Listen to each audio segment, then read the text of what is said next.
Mauro César, amanhã, Palmeiras e Flamengo no Allianz Parque. O que esperar desse jogo, Mauro? Boa tarde a todos. Eu acho que primeiro esperar as escalações, né? Para ter uma ideia de como os dois times dois técnicos, né? Vão tratar esse confronto, né?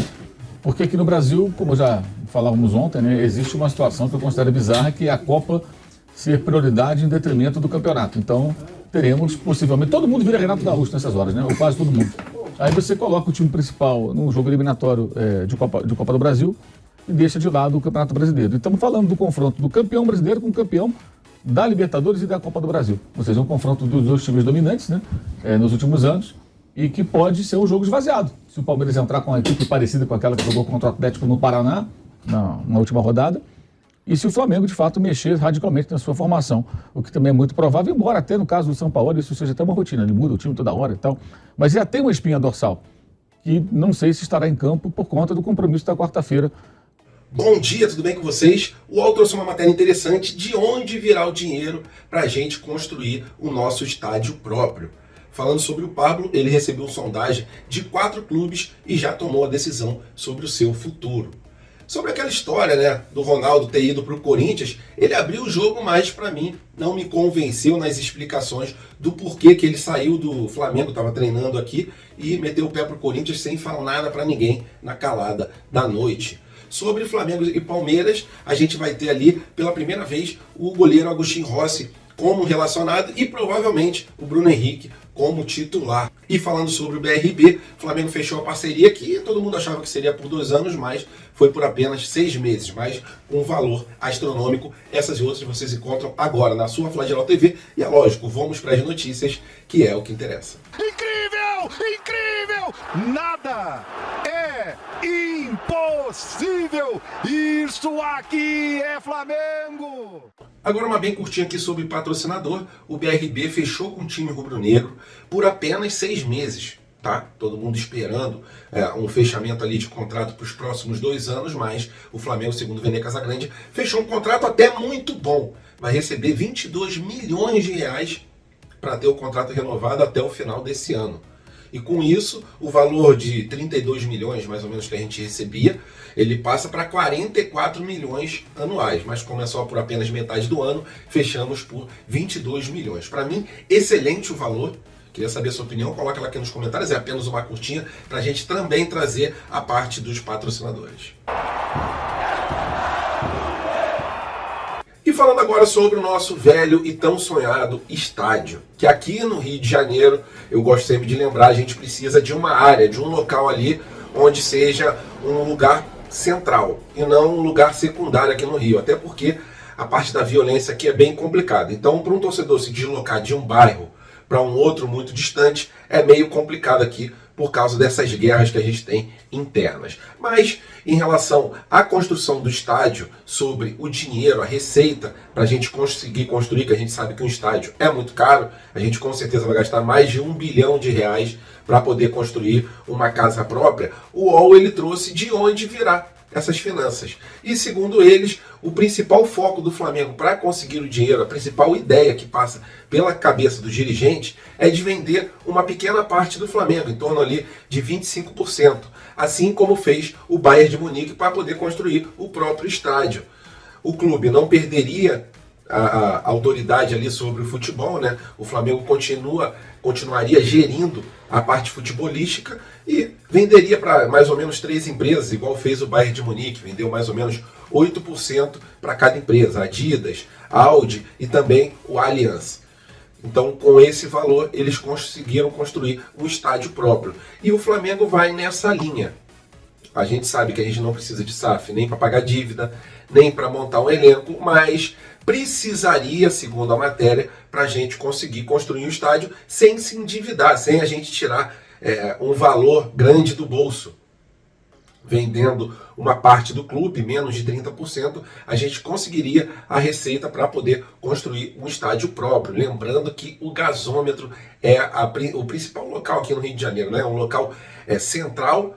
Todos os caminhos levam ao gasômetro, assim como levam também ao Maracanã, é bem próximo um lugar do outro, e um local desconhecido aqui no Rio, um local muito longe, um exemplo, Recreio dos Bandeirantes, que muita gente fala que dá para construir um estádio. Realmente, terreno tem para construir nessas regiões, Mas o problema seria o deslocamento da torcida. Uma partida que acaba meia-noite, para o cara sair do Recreio para ir para a Ilha do Governador, um exemplo, ou para ir para a Baixada Fluminense, seria um deslocamento de algumas horas. E a gente sabe que o transporte aqui é complicado, assim como a violência também é complicada no Rio de Janeiro. Então, assim como foi o estádio da Ilha, eu enxergo também que um estádio no Recreio, um estádio em Deodoro, não ficaria lotado sempre, por causa desses problemas que eu passei para vocês, mas queria saber a sua opinião.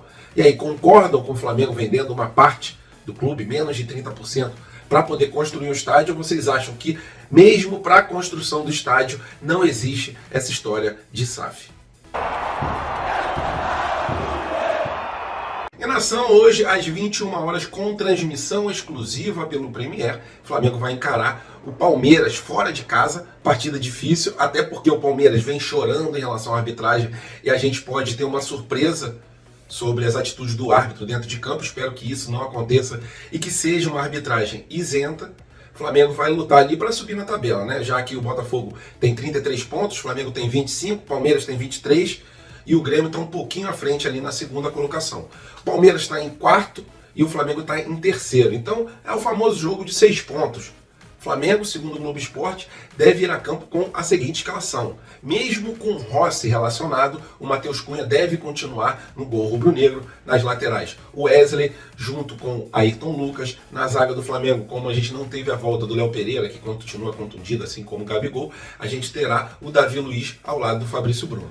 A parte de volante, já que o Eric Pulgar está contundido, o Thiago Maia vai entrar no lugar dele. Ao lado dele vai jogar o Vitor Hugo, um pouco mais à frente o Gerson, a Arrascaeta. Provavelmente a gente tenha o Bruno Henrique no time titular e o Pedro como centroavante. Um time que tem uma qualidade assim de seleção. Se a gente jogar com bastante empenho, a gente pode aproveitar esse mau momento que vive o Palmeiras. Das últimas 5 partidas, o Palmeiras ganhou apenas uma. E sempre o Palmeiras culpa a arbitragem, a imprensa, a CBF, qualquer coisa quando perde ou quando tem um placar ali de empate. Menos os próprios erros. Então a gente pode aproveitar esse momento do Palmeiras. Vamos partir para cima deles, mesmo sendo fora de casa, porque uma vitória é fundamental para a gente manter o sonho do Campeonato Brasileiro vivo.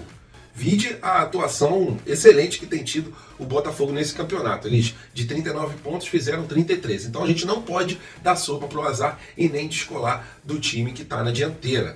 O Flamengo vai jogar contra um time que parte para cima. A gente não vai ver um time igual foi a última partida do Flamengo, que foi o Atlético Paranaense totalmente recuado o jogo todo. O Palmeiras vai vir para cima, vai ser para mim um jogão, como sempre é Flamengo e Palmeiras, um jogo para cima, um jogo para frente.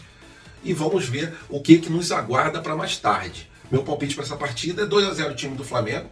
Flamengo não tomando gol e conseguindo fazer 2. Queria muito saber o seu palpite. Coloca aqui nos comentários e vamos para cima deles, Mengão. Em Nação, falando sobre o mercado da bola, mais especificamente sobre o Pablo, nosso zagueiro, que não joga desde o dia 5 de abril e não é por problema de contusão. Essa última partida que ele teve, a gente perdeu por 2-1 para o Alcas. Ele não foi bem nessa partida, mas o principal motivo do Sampaoli não estar escolhendo ele para jogar é por causa da saída de bola. A gente sabe que não é um zagueiro muito rápido, o Pablo, e em relação à saída de bola, o Léo Pereira e o Davi Luiz e o Fabrício Bruno tem uma larga vantagem sobre ele e também sobre o Rodrigo Caio. Então, por causa dessas situações, ele foi, segundo o Globo Esporte, sondado por 4 clubes aqui do Brasil: Fluminense, Santos, Fortaleza e Corinthians. Corinthians esse que ele tem a maior identificação, né? Porque jogou bastante tempo no time de São Paulo. Sendo que, mesmo com essas sondagens, mesmo ele sabendo que é banco, pelo menos por enquanto, no time rubro-negro, ele descartou qualquer possibilidade de sair do time do Flamengo. Primeiro porque ele ganha um salário bem vultuoso, né? Em torno ali de R$800 mil por mês. Então, algum outro clube para pagar isso é a mesma situação que a gente teve com o Marinho. Foi uma dificuldade tremenda e é a mesma coisa também que aconteceu com o Vitinho. Uma dificuldade muito grande para a gente conseguir um clube que pague um valor tão alto quanto o Flamengo paga. Então, diante dessa situação, por enquanto, o Pablo continua no time rubro-negro. Mas se surgir uma proposta que agrade o jogador, depois das sondagens, pode se adiantar ali para ter uma reunião com a diretoria rubro-negra para tentar negociar esse jogador que, por enquanto, é um jogador escanteado no elenco do Flamengo.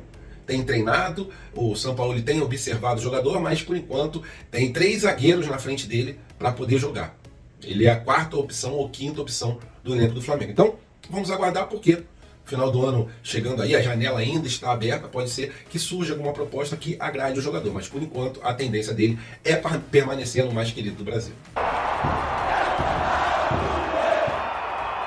E nação rubro-negra, falando sobre um assunto do passado, mas que eu tenho lembranças bem vívidas na minha mente, que foi sobre a saída do Ronaldo Fenômeno, né, que ele treinava no Flamengo, e aí 4 meses depois dele treinando no Flamengo, ele fechou com o Corinthians. Eu lembro que eu trabalhava de supervisor, rodava o Rio de Janeiro todo de ônibus, e sempre ficava ouvindo no fone ali as notícias. E quando chegou a notícia que o Ronaldo, ele fechou com o Corinthians, foi de grande decepção, não só para mim, quanto para a maioria dos torcedores, que se sentiram traídos, mas o Ronaldo, ele sempre afirma, né, e mais uma vez ele afirmou que ele só fechou com o Corinthians porque não foi procurado pela diretoria rubro-negra.